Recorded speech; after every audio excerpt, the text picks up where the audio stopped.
میلیسیا شهر دوشنبه روز 28 یولی سال 2022 خبر داد که برادران شهرام عبیدزاده و ایدیبک عبیدوف را برای دغلانه ویران کردن ترتیبات جمعیتی به احترامی به کارمندان بازرسی دولتی اتومبیلی و آنها را با الفاظ قبیح دشنام و حقارت دادن دستگیر کرده، ایدیبک عبیدوف را با قرار دادگاه به 7 شبانه روز حبس مأموری محکوم کردند. بنا به اطلاع میلیسیا، این مناقشه بین برادران و کارمندان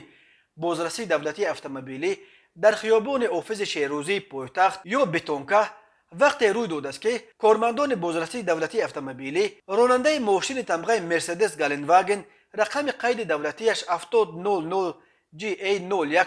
عبیدزاده شهرام سال تولدش 2002 استقامت کننده شهر دوشنبه را منع کرده برای ویران کردن قاعده های حرکت نسبت به او پروتکل ترتیب دادند. در این زمان برادر نامبرده عبیدوف ایدیبک شمسولویویچ سال تولدش 1994 ترتیبات جمعیتی را دغلانه ویران نموده در برابر بی احترامی نسبت به کارمندان بازرسی همزمان آنها را با الفاظ قبیح دشنام داده است. در نتیجه از جانب کارمندان میلیسیا هر دو برادران و ماشینشان به جریمه‌گاه موقتی ریاست